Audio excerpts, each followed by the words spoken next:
idea, the distribution, and everything in between. We focus on you getting your project in the can and for the world to see. Thank you for listening to the Austin Action Fest podcast. Now let's get cracking. Okay. Hey, everybody. Thanks for coming out today. I really appreciate it. I drove down from Chicago to be at this fest, so really excited that you guys sat through it and experienced my film. My name is CJ Julianus. I'm the director and executive producer of that film. And can you guys hear me okay? Do I need this? Is it okay if I put this up? It's fine. Okay. All right. All right. So I want to just visit with you all. So are you all independent filmmakers? Every one of you? Yes. All three of you are? Yes. You got to speak up because I can't hear you that well. Okay. So and have you ever made a feature before? Or are you exclusively shorts at this point? Shorts. Shorts? All three of you? Yeah, shorts. That's actually one of the things I was going to ask you questions about. Okay, go ahead. Sure.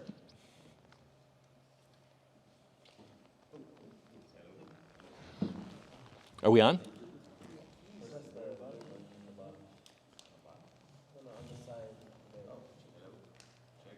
Why don't you come take this one? This one's on. I don't need it. Just use this one. Okay, so your name's Ryan, right? Yeah, Ryan. Okay. Since you brought it up, yeah, I'm an independent filmmaker, and I've made 3 short films now, and that was one of the things I wanted to ask you after watching. What would you recommend to like up-and-coming filmmakers that want to make that transition from short film to feature, as far as like funding and like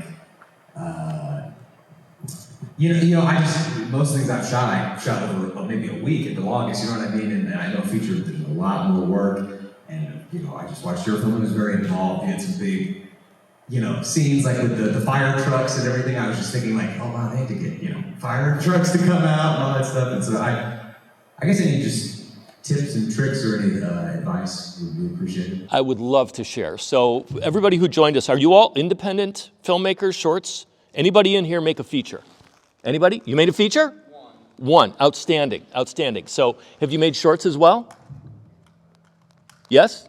You've made short. So there's a huge difference between making a short and making a feature. Logistically, they're completely different animals. Pre-production is a huge, huge deal. Funding obviously is huge. And then putting it together and getting it out is really the biggest deal of all.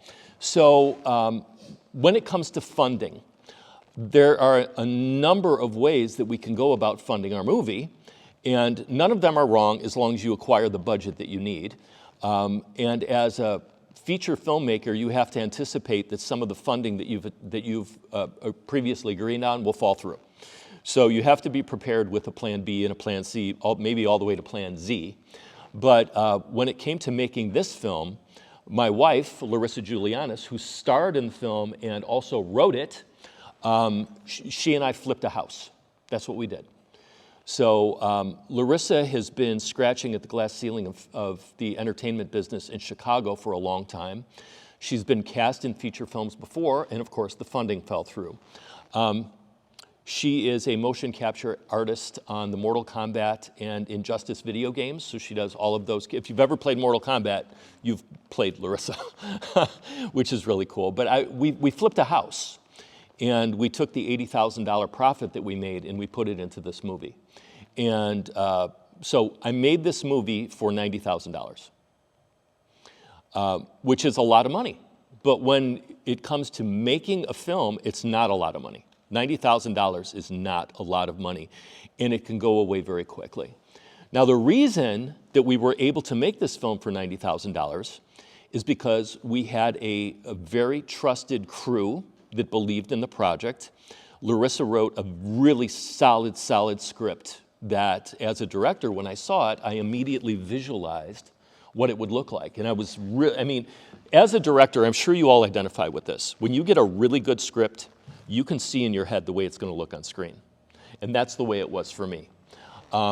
So we put $80,000 of our own money into this film, and then I put in extra after that. So I think altogether with marketing money and everything so far, we've probably spent about $100,000. which when you're making a feature is not an enormous amount of money, especially if you want to make a big film. So I would consider all of you, if you want to move forward with making films, you can do it however you want. There's crowdfunding, of course, there you can find angel investors, and you can obviously do it yourself. But Lorrisa and I, we felt that if we had our own skin in the game, our names and reputations on the line. Lorrisa has a very stellar reputation in the Chicago entertainment business.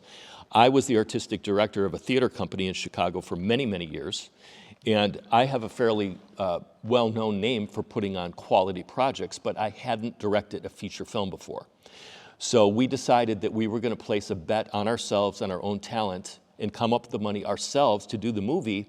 And our rationale was this, that if we make a really top quality film that we can put out to the world that's successful, that when we make our second film, we can go to investors and say, we created from scratch the Misadventures of Mistress Maneater, our actors, we cast it, we literally did everything pre-production, the two of us.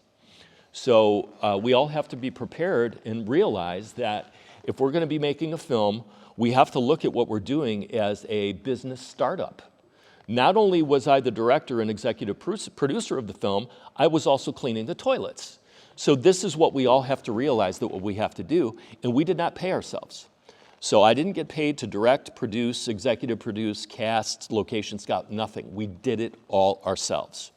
And we're hoping that in the future, based on the result that we achieved with our film, that it's impressive enough to where we ask for money for the next script, that we can get the money and not have to put our own money into it. The best way to get investors in your corner is to have really high quality content that you've created in the past that you can present to them and say, this is what I'm going to do. Does that make sense? Yes, absolutely. Did that answer your question, Ryan? I think it did, yeah. Thank you so much. Anybody else have a question? Come on, don't be bashful. Go ahead, fire away. Okay, so I noticed that you use Christianity a lot. We did. And so I want to say, like, how do you use Christianity in your art, and how has Christianity influenced you to create the art? So let me give you a little background on Lorrisa. Lorrisa and I, we've been married for 16 years. And when we met, she was a biblical scholar. Lorrisa she played a genius in the movie, but guess what? She's a literal genius. She graduated from college when she was 17 with 2 degrees, one in film and one in script writing from Columbia College in Chicago. So they always say, write what you know, right? And what she knew is she knows ancient art history, she knows Roman history, she knows Greek history, she knows Egyptian history. She actually is fluid in writing in Egyptian hieroglyphs, of all things. And she's also very well versed in Christianity. And she wanted to incorporate a lot of the things that people think about and a lot of things that resonate with folks. So I'm glad that you brought that up, because there's a lot of other aspects to the script that make it unique in the rom-com genre. So when you make a rom-com, it's a very standard formula where you have to have them meet at the beginning, and at the end, they have to wind up together. That's a standard trope for rom-coms. But however, you can have anything happen in between the beginning and the end. So Lorrisa is a fan of the romance novels and the romance genre. And she was in a romance movie on Lifetime. It was called My Evil Stepdad. But those movies tend to be very formulaic. They're all made to be 80 minutes long because they're on the channel that has to have commercials, right? And so she wanted to incorporate what she knew, and she knows a lot about biblical teachings and history. But if you paid attention to the script, and I'm sure those of you who are in the room did, there's other elements in the script that make it resonate. Every male character outside of Radovan represents toxic masculinity. Boris represented emotional and financial intimidation. Hubert represented sexual intimidation. You see, so that was there. We've been doing a lot of exploration of forgiveness, Lorrisa and I together, and we wanted to include that. And we also wanted to include the idea of how to say you're sorry to people. Then there's art history. Lorrisa is also an art historian. She's very well versed in art history. She literally could be a professor of art history if she wanted to be, but she wants to be a film actress and a screenwriter. So the idea of Christianity for us, it really comes down to the golden rule, do unto others. And then there's other aspects in there. You know, she had little blurbs in there about her readings, Matthew, and getting through Ecclesiastics and all the other stuff. But we found that when you write a script, now this is something else that you really want to look for, guys and ladies. As an independent filmmaker, you literally have some silver bullets in your holster that you always can do. The first thing is you must make your movie from a stellar script. It cannot be a C. It cannot be a script that you just use because you want to make a movie. You've got to have a script that you are passionate about, that represents the things in you that you're passionate about, because you're going to be married to this movie for years and years and years and years. So these are things that resonated with Lorrisa in the script. She wrote the script initially, and then it turned into a novel, and then she rewrote this screenplay from the novel. And when I read the final iteration of it, it was long. We could have easily made this movie 3 hours. We had so many scenes that were terrific that we ended up taking out of the movie to get it at 1 hour and 51. And honestly, I'd like to get it down to 140. But the script is so dense, and there's so much going on in it, that we literally had to keep everything that you saw on screen. That was cut to the quick based on what the script was. So whether it's Christianity, whether it's feminism, which was another element of this, female empowerment, which was an element of this, you have to be passionate about the subjects in your script, and when you're passionate, it's going to translate into the final product. So always keep that in mind. You've got to have that fire in your belly with your story, so you have control of that. You can make sure that before you start filming, that you've got that script massaged to be the very best that it can be. The other things that are in your control is your actors. You want to make sure that you have the very best actors that you can possibly get to bring that story to life. So we ran an open audition for our movie. We put it on Actors Access, which I'm sure you're all familiar with, in casting networks. We had submissions from around the country. I had Morgan Fairchild submit for Zora, Ann Archer, Tina Louise from Gilligan's Island, she submitted. I had a bunch of name actresses. So when I started casting this, I was told flat out by all of my colleagues, I would never, ever, ever find an actor in Chicago that could do what that script required. So we did an audition at the Chicago SAG office, and I had a multitude of men come in, and then Mickey O'Sullivan came in, who played Father Radovan. Now, did anybody recognize Mickey? No? He's a regular on Chicago PD. He is also on The Chi. Have you ever watched The Chi? Anybody? So he plays chef on The Chi. So he's pretty busy working actor, but he's on the cusp, very, very similar to what Lorrisa is. She's on the cusp. Hopefully this movie opens doors for them. That's the real goal. We want to open doors. So Mickey is a terrific actor. He's Irish. He talks just like me, and he carried a very credible Serbian accent throughout the entire movie, which we're thrilled with. But Mickey's not a fighter. Originally, the script called for mixed martial arts to be in the script, and he's not a fighter. So what we decided to do is based on the casting requirements is I could hire a fighter and hopefully have him act. Or I could get a really good actor and teach him enough about fighting to where it's credible. So that's what we did. We decided to get somebody who was capable of bringing the script to life, and then we rehearsed those fight scenes. We rehearsed those fight scenes over and over and over. Mickey's fighting experience, he played hockey, so he was very familiar with grabbing somebody by the collar and doing this. That was it. So based on that, the original choreography, based on what he could do, it looked like a boxing match. That's not what we wanted. We wanted kicks, but he was not flexible. He couldn't kick. So I was a champion wrestler in high school, so I incorporated some grappling into it just to break up the fighting, just to make it seem a little bit more realistic. And we feel like we got as much as we possibly could out of Mickey O'Sullivan. The other interesting thing that you really want to be aware of is that when you've got an actor who's your lead actor and he's carrying the movie just like Lorrisa did, if he got injured early on in the shooting process, what would have happened to our shooting schedule? It would have been done. We would have been done, right? So what we did is we scheduled all of the fighting to be on the very last day of shooting. That way we got all of the footage that we needed for our film, and then if something happened, we could cut around and put in what we got. So that's something that you really want to consider, especially if you have fight-intensive scenes. We all know we can pull a muscle, we can get hurt, there could be an accident, anything could happen. So when you make your schedule, you want to make sure that you're cognizant of the things that can go wrong and plan accordingly. So did that answer your question a little bit? Yes. Do you have anything else for me? No. It went great. You answered all of it and more. So you added more than one. Good. Yes?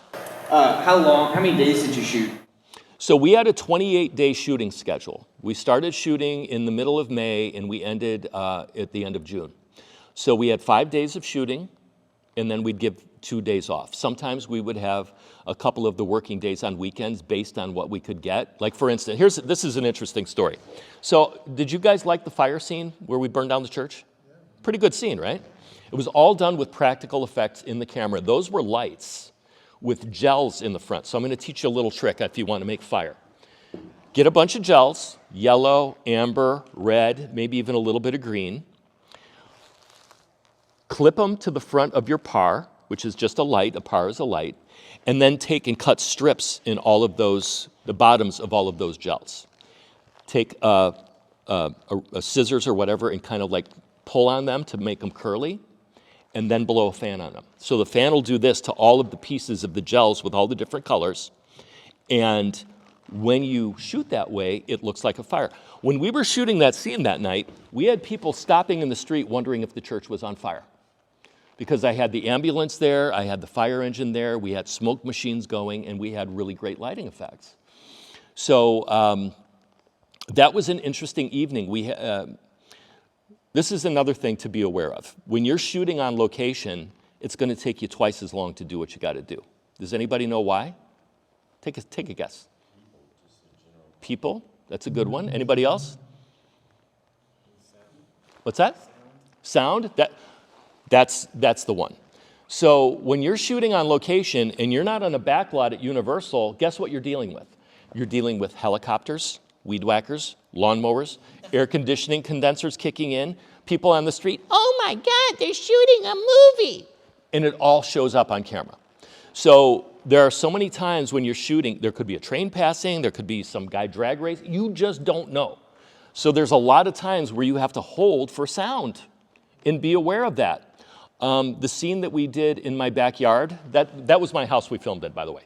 So that made it easy. We didn't have to go, we got a lot of outside locations, but we filmed probably 13 or 14 scenes inside my house. I have a big house, so that made it easy.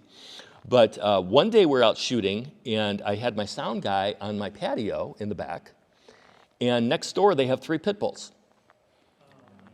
And what do you think those pit bulls did the entire time? They barked the entire time.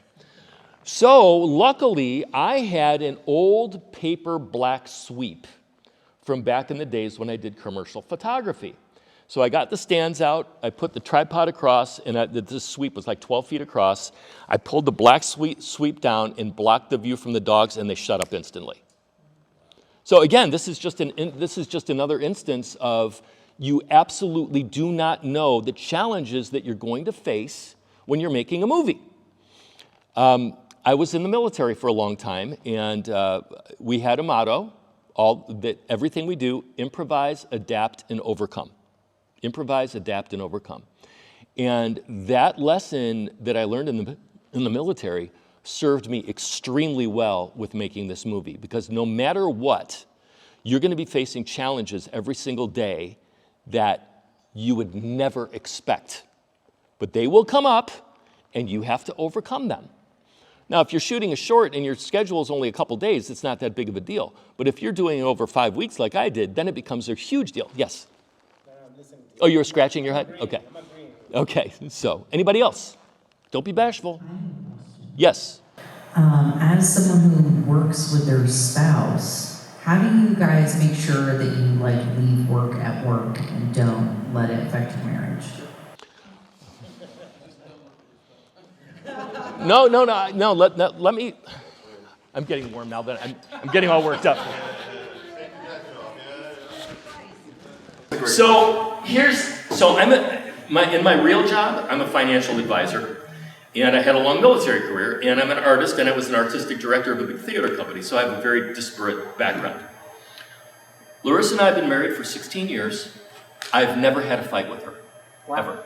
We disagree on things, but we don't argue, and we don't fight. And because we realize that you can fight and win the battle, but ultimately, if you say or do the wrong thing, you're going to lose the war.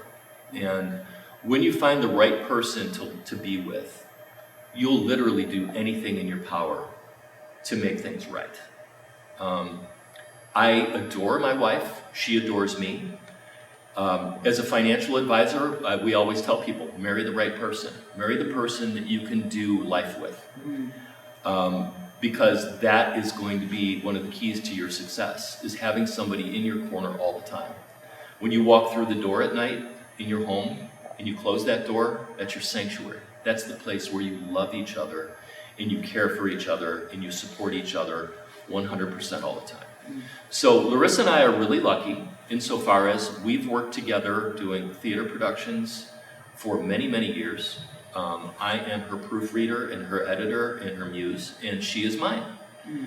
So the key really is if you're with the right person and you understand that their success is your success and vice versa, that's when things really come around and turn in your favor. So I would recommend to everybody, if you're single, don't just be with somebody. Hold out for the right person. Hold out for the person that you know in your bones, in your DNA, that your feelings now will be the same feelings you have in 30 or 40 years. That is the key to everything. And it's not just in the artistic realm, making movies or doing theater. It's in life. So I would highly recommend that for everybody. Does that answer your question? Yes, Yeah. it does. Who else?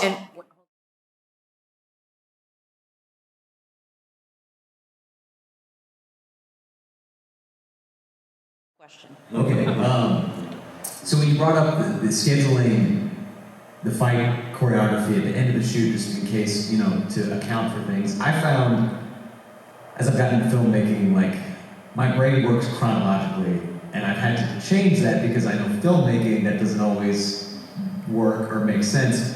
But I still, in these low-budget things, have found I want to shoot a lot of my fight scenes chronologically, because if a costume rips or someone gets hurt or something happens, for continuity, I almost feel like I have to shoot the fight scene chronologically. So I was curious what on the fight scene specifically, do you shoot them chronologically? And if you do not, do you have any advice on continuity?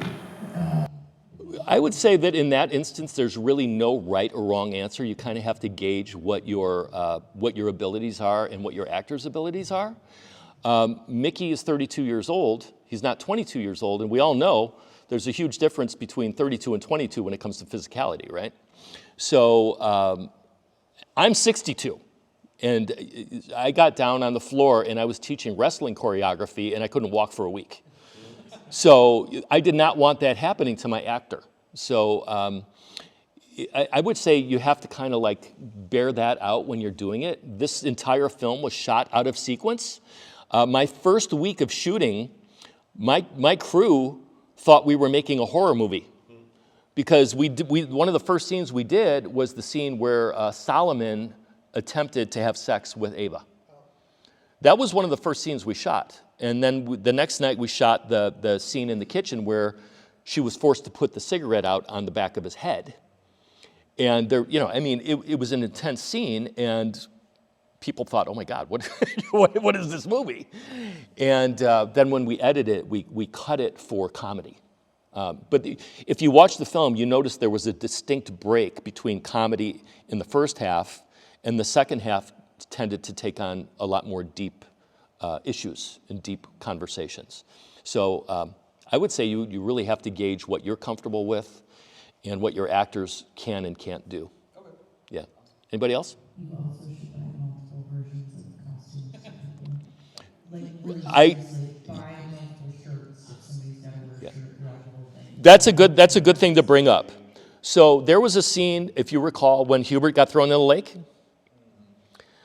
We had a whole bag of tank tops. They get wet. They get wet, they get dirty, they get this, they get that. There was a horrible thing that happened. Our sound guy said, you have a lavon with a microphone. Do not go in the lake with it. Well, guess what he did? He went in the lake. So between the lav and the microphone, it was like $2,400. We had production insurance. We got reimbursed $3,000. So when you're making a film, there are things that they're non-negotiable. You have to have production insurance. You have to have signed contracts, not just from your locations, but from your actors. You have to have everything pre-planned. Here's another one I learned in the military. Anybody ever hear of the 7P principle? Anybody? Proper pre-planning prevents piss-poor performance. You want to make sure that you look at every contingency, and no matter what, you're going to have contingencies you didn't think of, but at least you'll have a lot of them taken care of if you look at that kind of stuff. So, anybody else? Come on, don't be bashful. I'm up here. I'm driving back to Chicago soon, so. What was your most expensive scene? No, wait, take the microphone. How you doing? My name is Gio. Hi, Gio. What was your most expensive scene? Expensive scene. Well, let's talk about budget. Because it would be difficult for me to say most expensive scene, but we had, when you do your breakdown, so when you do a feature film, you want to have a managing producer, a line producer, if you will. So you've all heard of line producers. Their job is to do a line-by-line breakdown of all of the costs that you are going to incur with your film. I will tell you my biggest cost, and I'm glad I spent the money. My cost that I spent the most money on was my sound technician and my boom operator. I spent $7,000 on my sound guy, and I spent another $3,500 on a young lady who handled the boom, and they were amazing. But here's the thing that we all have to realize. When you're making a feature film, if the sound is even a little off, you lost your audience. They will tune out because it's not real. So pay attention to your sound, spend the money. One thing we didn't spend money on was a post-sound Foley guy. So all the sound in the film, we did the Foley, and we realized that it probably could have been better, but we didn't have an extra, the cheapest sound guy that we found to do Foley wanted close to $10,000. So we had to do it. Here's another thing that we found out. We wanted to have real pop music in this film. So the song that we wanted to get was Can't Help Falling in Love by Elvis Presley. We all know that song, right? The rights were $30,000 because of its standing in, it's a classic. So the publisher of that music wanted $30,000. So guess what we did? We wrote the song. Another expense that we spent was on a composer. So we hired a woman named Lisa Liu, fantastic. She is a Juilliard-trained strings musician. Anybody ever see the recent movie A Star is Born with Bradley Cooper and Lady Gaga? Yeah. At the end when they did that big song, the Shallow song, Lisa was the conductor of that orchestra. So she's been wanting to break into the film business, and we hired her, and she was a joy to work with. Anything, we had a lot of music that wasn't quite right, and we needed to fix it to get the mood right, and so we needed suspense music. The scene where Radovan comes in and looks at the window, remember that scene? Lisa Liu recorded the Moldau, which is, it's like a national song of like Hungary or something like that. But she recorded the Moldau and she did all the instrumentation on her own, and that's what we used. The chorus, you remember in the movie The Chorus when Ava saw the truck balls that she painted blue? Remember the chorus that played there? That was she and I singing. So we created a choir sound by recording all of the different parts, tenor, alto, bass, soprano, all of it, and there's 36 layers on that track to create that chorus. We did it in GarageBand. So there's a way for everybody to do what you need to do on a movie. As much that you can do on your own means the more money that you're going to save that you're going to be able to use for other things, other resources. So as filmmakers, I would say do everything you can to teach yourself the skills that you need to accomplish these things to where you don't have to pay somebody to do it. It makes an enormous difference. Now I'd like to talk a little bit further about distribution, because this is a big one, and this is kind of a discovery I've made recently, and it's something I want to share with all of you because you're going to run into this. How many of you want to make a feature film? Okay. A lot of you do, great. So there's a few challenges that you're going to run into when you're making a feature. And these are things that I did not know when I did this. So with my background, I did industrial video, corporate video, live theater. I've done a lot of that kind of work. But when you do live theater, you rehearse it for a couple months, you put it on for a month, and then it's done. You don't have to worry. You do your job, get as many asses in the seats as you possibly can, it's over. You don't have a lot of issues, but with making a film, it's different. So when you make a film, the first thing is you have to be aware of internet pirates. They're horrible. They will steal your product and make money off of you, and you cannot do anything about it. And they will steal copiously and with impunity. They will steal your project. So I had a mentor out in Hollywood. He was the film critic for Reuters. And he'd made a couple of movies. He made a movie called Crazy Bitches. And he made a sequel called Crazy Bitches 2. Good title, right? The first week that his movie was out, Crazy Bitches 2, he had 35,000 downloads stolen from him, and he was charging $5 a download. Do the math. He lost a ton of money the first week. So after that week, he hired what they call a takedown service. It's basically like LifeLock. You've heard of LifeLock, right? But it's for intellectual property. Now, the company I hired was a company called Muso, M-U-S-O. You might want to remember this. M-U-S-O. They, for a one-year contract, to have pirates not be able to steal from me, cost me $2,500. As of this week, I have almost 2,000 pirate sites that have been taken down and cannot steal my movie. Now, for me, I feel good about that, because how would you feel if somebody took your work that you worked on for a year and a half and stole it, and you didn't have anything to do about it? Would that irritate you? Yeah. Might you want to punch somebody in the throat? Yes. I did. So I didn't punch somebody in the throat. I wanted to. So I bought the service, and the first week, almost 900 pirate sites were taken down. Now, this is where it gets really bad. I have a movie called The Misadventures of Mistress Maneater. My my film agent, I have a film agent. Anybody ever watch The Big Lebowski? Yeah. Yeah. So my film agent is the guy that the dude was based on. Literally. His name is Jeff Dowd, and he's the real life dude.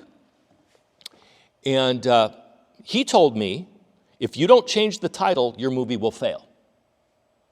Because it sounds, I don't know what Misadventures means, and it sounds like a horror movie. And my original art had, I don't know if you guys got this card from me, but please, the original art was black, and it had a serif font, and it had fire in it. And when we were talking to some distributors, which is another story I want to get into, we had a distributor say, oh, you made a nice little horror movie.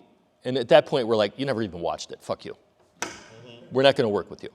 But so we originally had this, and then we switched over, and we changed it to a more traditional rom-com look, which has been much better for us. So here's where the story gets interesting. So we've got a movie called The Misadventures of Mistress Maneater. My wife, obviously, is a very attractive woman. When I was going through the internet looking for pirate sites, I came across pirate porn sites that had my movie next to videos of women getting it in the butt. Wow. Let me tell you, I was irritated. And these were like Japanese and China and whatever. And Muso, there's a lot of foreign companies out there that if you send them an injunction or a legal entreaty or whatever it is, they're not going to abide by U.S. laws. So there are still pirate sites out there that have my money or have my film that are stealing it, but the ones that really irritated me the most were the pirate porn sites, putting my beautiful movie that has a lot of heart next to hardcore porn, which was awful. So when you're making feature films, you have to be aware that this is a reality that you're going to face, and I had no idea that it even existed when I made this movie. The other thing that you have to be aware of is internet trolls. We all know what internet trolls are, right? Yeah. And they're awful. Internet trolls, if they have an issue with you personally, somebody in your cast, they just don't like the subject matter, whatever it is, they can go on IMDb and rate your movie 1 out of 10 with impunity, completely anonymously, and bring your ratings down. So when I first released the movie, I had really incredibly high IMDb ratings. I was averaging something like 7.8 or 7.9. Then all of a sudden, I started getting a rash of ratings that were 1 out of 10. And it brought my rating all the way down to 3.9. Now, I know that my movie is not a 3.9 out of 10. If you don't like it, that's fine. If you pay to watch my movie and you have an opinion about it, great. I don't care. But if you stole my movie and you watched it on a pirate porn site and you're mad because there's no sex and you go and give me a 1 rating, guess what? It happens. So here's another thing. When you go on Google, if you Google my movie, and I hope you all do, and please, if you would, please do me a favor, do me a solid, tell all your friends to watch my movie. It's streaming for free on Prime, doesn't cost anything. Tell your friends, leave a rating and a review. The more star ratings and the more reviews I get, the more they will put it toward the front of the carousel. So that's something you need to be aware of. The first month of your film being on Prime, you're going to need to get at least 75 to 100 star ratings and reviews. And if you don't, your movie's going to get buried in Prime's algorithms. And people will not be able to find it unless they do a search and type the name in. What you want to do is you want to get as many people watching it, rating it, and reviewing it, because you know you've got a thumbnail carousel, right, on Prime. You go through, we all have surfed the thumbnails on Prime. You want your movie to be like one of the first 50 or 100 because it goes 300 back. Nobody is really scrolling 300 back to find a movie, right? So you want to get that toward the front. That's one thing. The next thing is when you Google my movie, there's page after page after page of information about my movie, reviews about my movie, press releases about my movie, all that kind of stuff. But on the right side of the page, IMDb has a banner ad that will include your movie, who stars in it, who directed it, and the star rating. So if somebody says, oh my gosh, I just watched this great movie, The Misadventures of Mistress Maneater, I think you should watch it. Oh yeah, let me Google it. So they go on the first Google page, and on the right, you've got an IMDb rating of 3.9. What might people say? I'm not going to watch a movie. They're full of shit. They don't know what they're talking about. This movie is a 3.9. My movie's not a 3.9. I mean, if I were to rate it, I'd rate it a 7, you know. It's not a 10. The Godfather's a 10. I didn't make The Godfather. But I made a very watchable movie with a genuine star, with a real script and real production value. I know this. So we can't allow naysayers and trolls to bring us down. We don't want to do that. We want to believe in ourselves. But the reality is that you have to manage this. Nobody else is going to do it for you.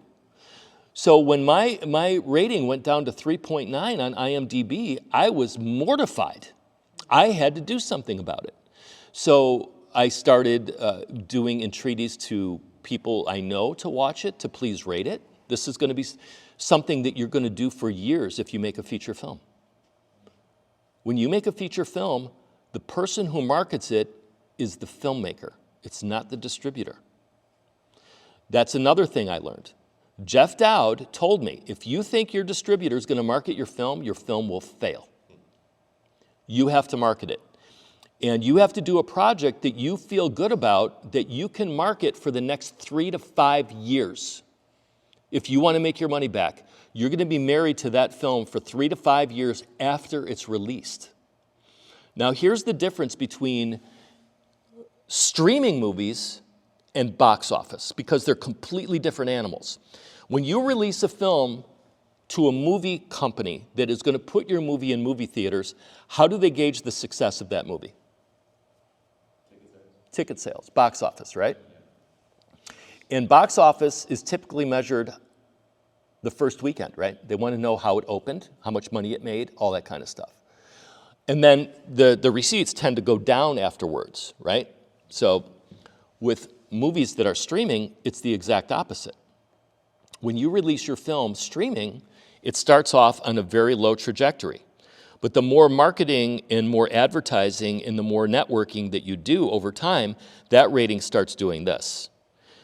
There are films with my distributor, Indie Rights Films, which, by the way, I would highly recommend you all look at, that have been out for 3 years, and they are just now starting to make money because it's finally starting to gain momentum. I've seen that. What Indie Rights does that no other distribution company does is they allow you to see how other movies are doing, which is of utmost importance. Most distributors will not pay you. Are you all interested in making money with your movie? Raise your hand. Yes. Yes, you are, right? We are in show business, right? Half of it's show, half of it's business. We have to make money so we can make the next one, right? We have to make money so we can pay ourselves. Most filmmakers, they have side hustles because they can't make it with their movies, right? Yep. So most distributors, you have to be aware of this, they're going to feed you a line where they make you think like you're going to get married next week. Don't believe it. It's not true. It's all bullshit. Distributors, they will ask for 30 to 40% of your take for distributing your movie. But what does that mean? It means they're going to get it on the streaming platforms, and they might market it a little bit. And when I say they might market it a little bit, here's how it goes. They're going to go to Cannes, they're going to go to Toronto, they're going to go to Sundance, they're going to stay at a hotel, they're going to eat the best food, they're going to party, they're going to drink, all on your dime. So we interviewed 7 distributors. A lot of them had $25,000 marketing budgets. These are sarcastic air quotes. But what did they do for that $25,000? They might put out a press release, they might put you on their website, and they might market it at a film festival. But with all of the movies that they're distributing, guess what they do? They charge them all $25,000. So if you don't make $25,000 with the release of your movie, guess what? Any money that comes in, they take it and keep it. Now, Indie Rights is different. Indie Rights, they were upfront with us and they said, we are not going to market your movie. But what we will do is we will give you a marketing Bible. And if you follow our advice, your film will be successful. So they gave us advice on how to market on Instagram, on YouTube, on Facebook, all the different things that you need to do as independent filmmakers. And we're starting to see success with that. So we've had weeks where 1 million minutes of my film have been streamed online, which is great. We've had other weeks where it's been 200,000 minutes. But overall, things are going very well with that. Now, the thing with indie rights is they only want 20% of the take. So it's kind of a no-brainer. Would you rather pay your distributor 20% or 30 or 40%? Right? No-brainer, right? And they're very transparent. Every quarter, we get a statement that shows how every movie has done during that quarter. They've got 800 movies.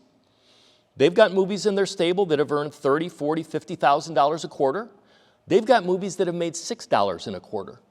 But you see it all. And that's what you want to get from your distributor. You want to have transparency and communication. They communicate with me. I've got filmmaker friends that they've got a film with X distributor, whoever. They can't even get them on the phone. They've never seen a statement. They've never seen a paycheck. So these are the realities that we all have to face as filmmakers. As independent filmmakers, what we're trying to do is we're trying to make a name for ourselves. We're trying to gain some acclaim in the marketplace to where we can make bigger and better movies in the future, right? That's what we want to do. But as a filmmaker that's just starting, you're going to be facing all of these things. Therefore, you need to make sure that the project that you're doing is a project that you absolutely love, that you're passionate about, that you want to make sure that you are doing everything in your power to be successful. And even then, it's not guaranteed. But you're going to be married to your project for a good 5 years, and you need to be aware of that. Anybody else? Yes? I'm having a hard time seeing up here, so I'm going to come sit down here. Can you move the camera? Is that possible? I'm going to sit here. I'll be in a light. I'll be fine. This is more comfortable for me anyway. So, good. You mentioned that your distributor recommended you change the title, and I don't think you did. Did I understand that? I did not. Okay. Can you kind of explain that? Sure. So my film agent, I actually have 2 film agents. They're partners. So Jeff Dowd is the dude. He didn't like the title. The other guy, he loved the title. He says it's perfect. So what we wanted to do is we wanted to honor Mr. Dowd's wishes and try to come up with a different title. Now, we told him that we've had this project on the back burner for a while, and the best title that we ever came up with was The Misadventures of Mistress Maneater. That was the best title we could come up with. So what I did is I put out a notice on Facebook to all of my friends and all of Lorissa's friends, like 2,000 people, and said, hey, if you've seen the movie and you can think of a better title, please let us know. If you come up with a title that we change our movie title to, because our film agent is encouraging us to do it and we use it, we will take you out for the best steak dinner you ever had in your life.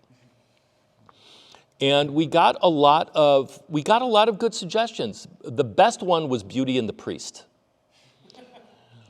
But to me, that sounded like a porn movie. Right? Right? Because that's what they do. They kind of like do a play on words with mainstream films for porn movies. That's the reason we didn't use it. And we decided to stick with The Misadventures of Mistress Maneater. And I owe Jeff Dowd a call, because he told me flat out that if I don't change the title, my movie's going to fail. But I've got 8.5 million minutes streamed so far, so it hasn't failed. So he did tell me, he said, look, I could be wrong, but I don't think I am. He was wrong. Anybody else? Come on, don't be bashful. Yes, sir. Yes, sir.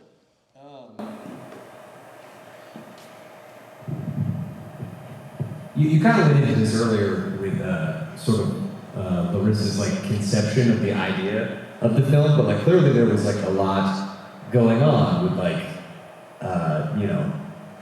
priest that is like an underground fighter and these like Russians and a dominatrix and like gay best friend guy and like all this stuff happening. So like, was there a thing like I'm curious, and you're married to the writer and the actress, so you probably know where the inspiration for that idea, like you gave the hack about like her own personal experiences putting that, but was there like a movie or a thing, or like where did the idea kind of come from? I guess because it's so interesting. Like I'm like, I could have never thought of it. It's very unique.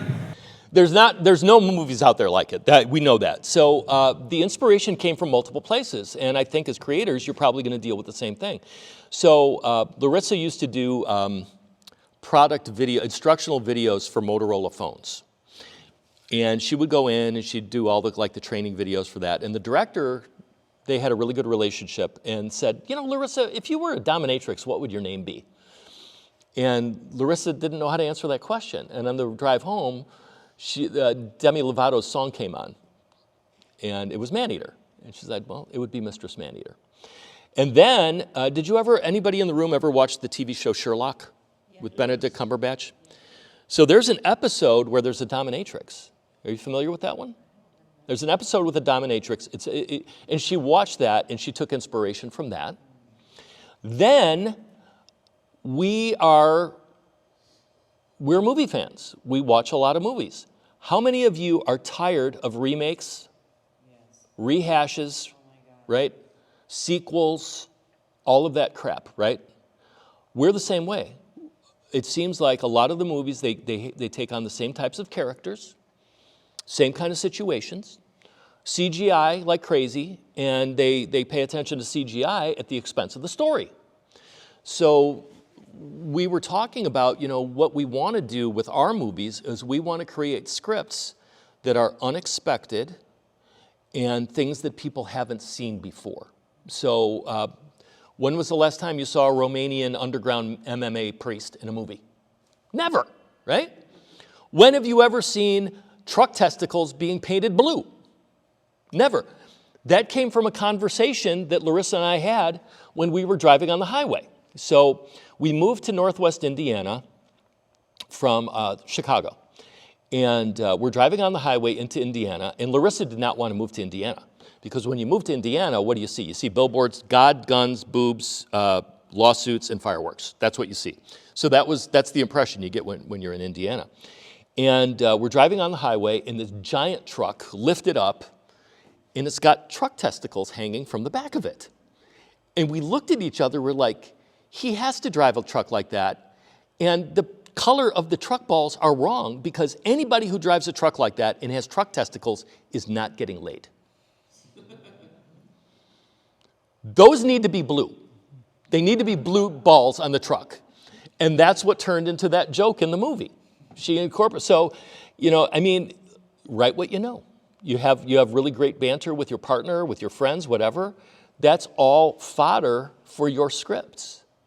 A good friend of ours is the head writer for The Bold and the Beautiful. And her scripts for The Bold and the Beautiful come from conversations that she has with her friends. They all are from real life. She takes nuggets of what the conversations are that she has with people, and she takes the best parts and she puts them into the scripts that she writes.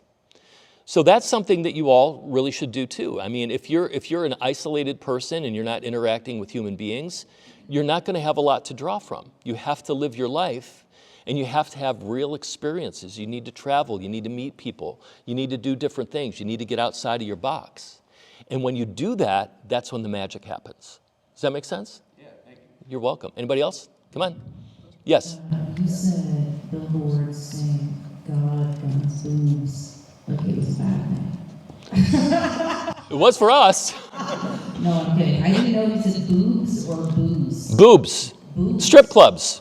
You can have billboards with boobs on it in Indiana? Well, I mean, it's strip clubs. So, you've got the girls with the big Botox lips and the heavy makeup and the push-up bra and whatever. Sounds like LA.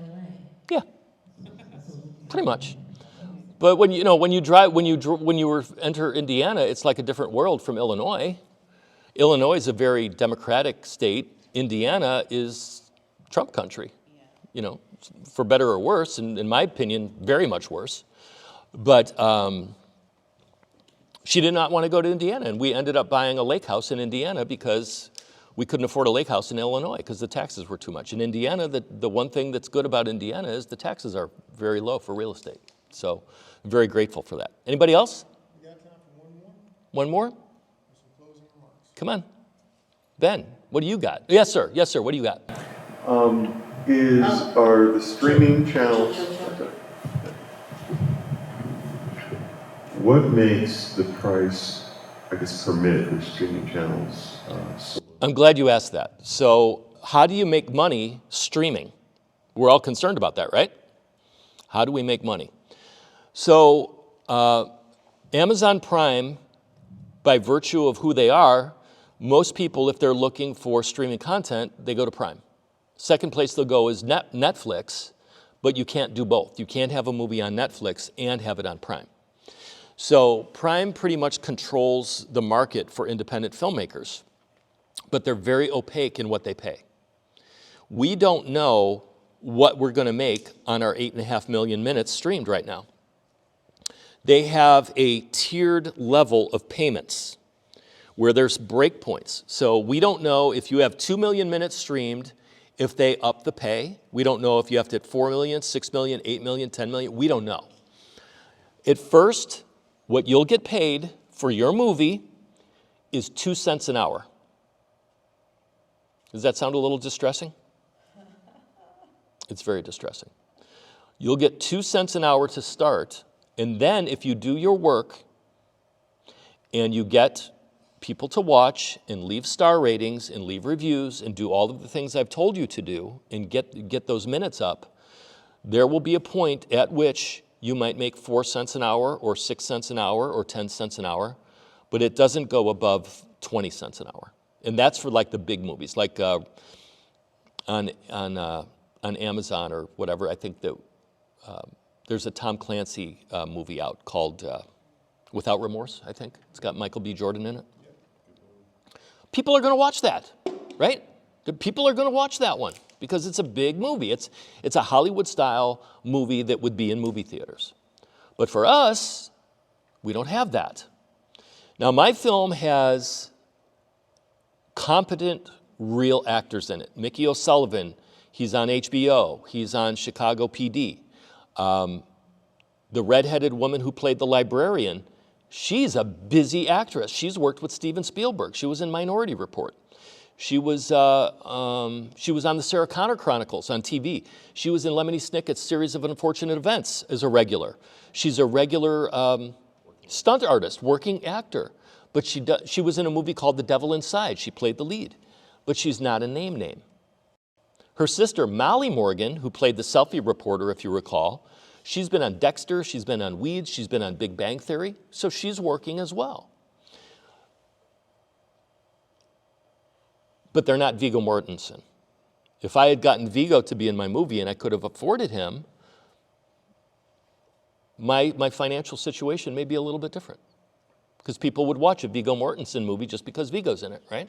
Just a quick question Yes. about that. Did you approach a bank or any sort of other money with the idea of, hey, Viggo's given us a price, would you back it for this name count? We did, and we were told no. Yeah. We went to the Indiana Film Commission. They never called us back. Wow. We wanted to film at the Art Institute of Chicago, and we went through the Chicago Film Commission. They wanted $10,000 a day. You know, there's incredible amounts of money that go into making a film. So I live between Crown Point and Valparaiso, Indiana. And in that area, movies don't get made. So you go and talk to people and they're like, wow, this is the biggest thing that's happened here in 20 years. Yeah, whatever you want. So I made a deal with, like when I filmed at the restaurant, I made a deal with the owner. I said, if you let me use your movie, I will market your movie. I will put your logo in the film. People will see that it's Sage Restaurant. People will see that it's Batista's Restaurant, and you will get marketing out of it. And we just saw the guy, and he loves it. He's so internally grateful that we did that for him. So there's sympathetic and cooperative business owners out there that will help you make your movie, but you have to find them. But when it comes to money, you can do crowdfunding. I met a guy last night who brought in $9,000 in crowdfunding. It's something, you know. But if you're going to make a feature, your baseline really needs to be about 50 grand, and then it's going to be really dependent on what your script requires and what you have to do to make that movie. But it takes a lot of money to do a movie the right way. So, anybody else? Are we done? Don't be bashful. Last chance. That's it. Okay. Thank you so much.